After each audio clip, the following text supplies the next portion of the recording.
Anong klaseng hari po ang Panginoong Hesus? Siya ba mismo kinikilala niyang hari ang sarili niya?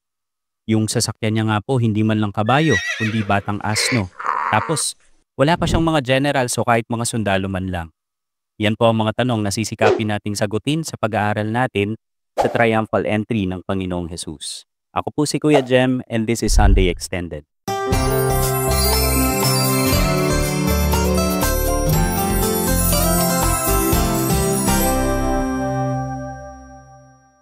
Ang triumphal entry po ang public declaration ng Panginoon ng pagiging hari niya at nasa bayan ng Diyos at ng mga pinuno nito kung iwe-welcome ba nila siya o i-reject.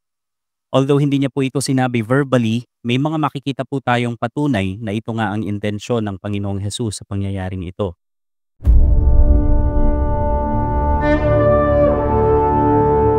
Ang triumphal entry po ay mababasa sa lahat ng 4 gospel accounts. Ito rin po ang marka ng huling linggo ng Panginoong Hesus kung saan matapos lang ang ilang araw, sisigaw po ang maraming tao na ipako siya sa krus. Ngayon, bago po itong pagpasok niya sa Jerusalem, ang pinakahuling pambihirang ginawa niya po ay yung muling pagbuhay niya kay Lazarus. Although may iba pa siyang ginawang himala gaya ng pagpapagaling niya sa mga bulag. At doon po sa miracle kay Lazarus, doon po marami ang sumampalataya sa kanya. Ang sabi po sa John 11:45, marami sa mga Hudyong dumalaw kina Maria ang sumampalataya nang makita nila ang ginawa ni Jesus. Yung Maria po dyan ay ang kapatid ni Martha at Lazarus. Tapos itong pambihirang pangyayaring ito, binalita po ito sa mga Pharisees and talagang nabahala yung mga religious leaders dun sa pangyayaring yon. Kaya nagpatawag sila ng meeting ng Sanhedrin. At ang sabi po nila dun sa meeting na yon sa John 11 verse 48, kapag pinabayaan natin siya, maniniwala ang lahat ng tao sa kanya na siya ang hari ng Israel. Kapag nangyari yan, lulusubin tayo ng mga hukbong Romano at wawasakin nila ang templo at ang ating bansa. Kaso hirap po silang isuppress itong balitang ito. Kaya naman pati si Lazarus tinangka po nilang ipapatay. Ang sabi po sa John 12 verse 9 to 11, maraming Hudyo ang nakabalita na nasa Betanya si Jesus. Kaya nagpuntahan sila roon, hindi lang dahil kay Jesus, kundi upang makita rin si Lazarus na muli niyang binuhay. Kaya binalak din ng mga namamahalang pari na ipapatay si Lazarus dahil siya ang dahilan kaya maraming Hudyo ang humihiwalay na sa kanila at sumasampalataya kay Jesus. So yan po ang mga pangyayari bago ang triumphal entry. May tension na na-build up and very hostile na itong mga religious leaders laban sa Panginoon. Kaya naman nung malapit na ang Panginoon sa Jerusalem, ito po ang sinabi niya dun sa Luke 19 verse 41 to 42. Nang malapit na si Jesus sa Jerusalem at nakita niya ang lungsod, umiyak siya para sa mga taga roon. Sinabi niya, sana nalaman ninyo sa araw na ito kung ano ang makapagbibigay sa inyo ng kapayapaan, ngunit natakpan ang inyong pangunawa.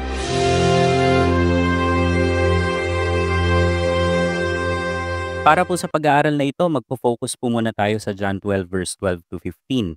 Ang sabi po, kinabukasan nabalitaan ng maraming tao na dumalo sa pista na papunta si Jesus sa Jerusalem. Kaya kumuha sila ng mga palaspas at sinalubong si Jesus. Sumisigaw sila, purihin ang Diyos, pagpalain ang dumarating na ito sa pangalan ng Panginoon, pagpalain ang hari ng Israel. Nakakita si Jesus ng isang batang asno at sinakyan niya ito. Gaya ng nakasaad sa kasulatan, huwag kayong matakot mga taga-Zion. Makinig kayo, paparating na ang inyong hari na nakasakay sa isang batang asno. So ito na po, dumating na yung threat sa mga religious leaders. Kino-confront niya na sila ng truth na siya ang hari.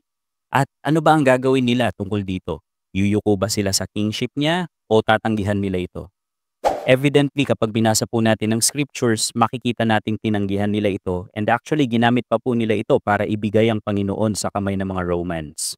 Paano ba pinakita ng Panginoon dito ang paghahari niya? Una po ay ang pagtupad niya dun sa isang prophecy na nabanggit ni John. Mababasa po natin yung prophecy na yun sa Zechariah 9 verse 9. Sinabi ng Panginoon, sumigaw kayo sa kagalakan, kayong mga mamamayan ng Zion, ang lungsod ng Jerusalem, dahil ang inyong hari ay darating na, matuwid siya at mapagtagumpay, mapagpakumbaba siya, at darating na nakasakay sa bisirong asno.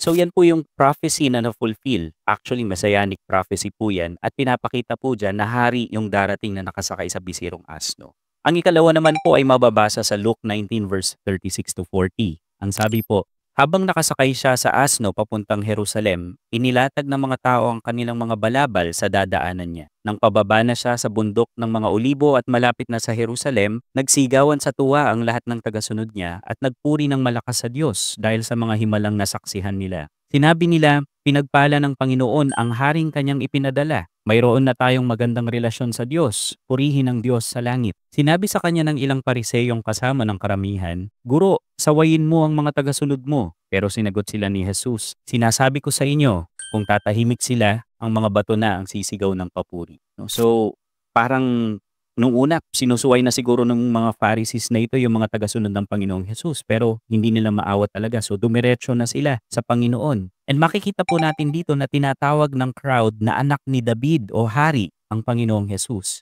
At aware po ang mga religious leaders na politically dangerous itong pagtawag na ito.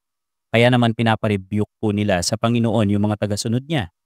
Kaso ang sagot po ng Panginoon sa kanila ay nagpapakitang tama ang sinasabi nitong followers niya na siya ay hari at itong mga religious leaders ang mali.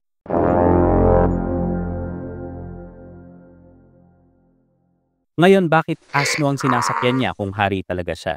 Kasi pag nagbabasa po tayo ng mga fairy tales o kaya mga kwento ng kasaysayan, lalo na nung mga medieval ages, ang mga hari, kabayo po ang nakikita nating sinasakyan. Pero actually, sa ancient Near East culture po, ang mga hari po, kabayo talaga ang sinasakyan, pero sa panahon ng giyera. Pero kung asno ang sinasakyan ng isang hari, kapayapaan po ang dala niyan.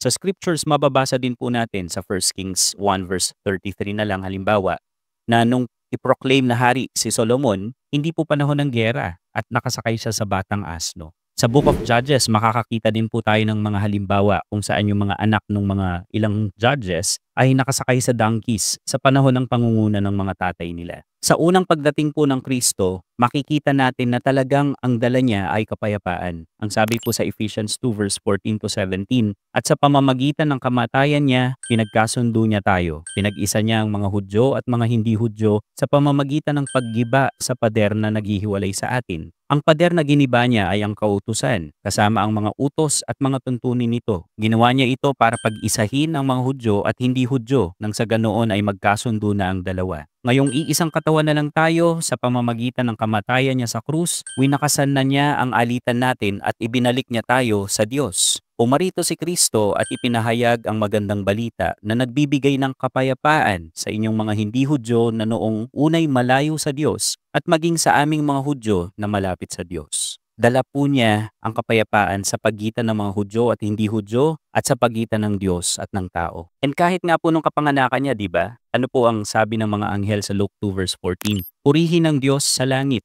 may kapayapaan na sa lupa sa mga taong kinalulugdan niya. Kapayapaan po ang dala ng Panginoon sa mga sumasampalataya sa Kanya. Ang sabi po sa John 14 verse 27, sabi ng Panginoon sa mga alagad, huwag kayong mabagabag at huwag kayong matakot dahil iniiwan ko sa inyo ang kapayapaan. Ang aking kapayapaan ang ibinibigay ko sa inyo. Hindi ito katulad ng kapayapaang ibinibigay ng mundo. So sa unang pagdating niya, kinilala siyang hari at nakita siyang nakasakay sa asno. Isang hari na namatay para sa kanyang bayan. Actually, ilang araw po matapos itong triumphal entry, mamamatay na siya. At ang inakusa sa kanya ay ang claim niya na siya ang hari ng mga Hudyo. Sa second coming, makikita na po siyang nakasakay sa puting kabayo. Ang sabi po sa Revelations 19 verse 11, pagkatapos nakita kong nabuksan ang langit at may puting kabayo na nakatayo roon. Ang nakasakay ay tinatawag na tapat at totoo sapagkat matuwid siyang humatol at makipagdigma. Huwag niyo pong hintaying dumating ang araw na puting kabayo na ang sinasakyan ng Panginoong Hesus at hindi pa rin kayo nagsisisi. Sumampalataya po kayo sa Panginoon. Magpasakop po kayo sa paghahari niya. Huwag niyo pong tularan ang mga pariseyo na ayaw kilalanin ang paghahari ng Panginoong Hesus. Maraming tao po ang sinasabi o ina-acknowledge na hari ang Panginoong Hesus. Lalo na kapag panahon ng Pasko o kaya yung Holy Week, lalo na po dun sa Palm Sunday, kung saan nagdadala ang marami ng palaspas. Maaring may dala po tayong palaspas tuwing Palm Sunday, pero may dala man tayo o wala, reality po ba ang paghahari ng Panginoon sa buhay natin? Talaga bang nakikitang hari siya sa buhay natin? O ang gusto natin, siya ang sumunod o mag-adjust dun sa mga gusto natin? Kung sumampalataya na po kayo sa Panginoong Hesus, balang araw makakasama po kayo sa pagsamba sa langit. kung saan hawak ng napakaraming iniligtas ng Panginoon ang mga palaspas. Ang sabi po sa Revelation 7 verse 9 to 10, pagkatapos nito, nakita ko ang napakaraming tao na hindi mabilang sa dami. Nagmula sila sa lahat ng bansa, pangkan, lahi at wika. Nakatayo sila sa harap ng trono at ng tupa. Silang lahat ay nakadamit ng puti at may mga hawak na palaspas. Sumisigaw sila ng malakas. Purihin ang Diyos na nakaupo sa trono at purihin din ang tupa dahil iniligtas nila kami sa kaparusahan. Magiging kabilang ka lang sa pagsamba na ito sa langit kung naranasan mo na ang pagliligtas ng Panginoon mula sa kapahamakan. Sinampalatayanan mo na ba siya? O baka nananampalataya ka pa rin na may magagawa kang mabuti papuntang langit? At kung tinanggap nyo na po ang Panginoon, kumusta po ang buhay nyo?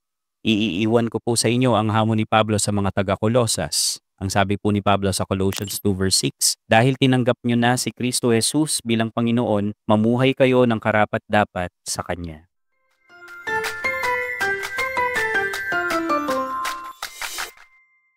Subscribe for more content.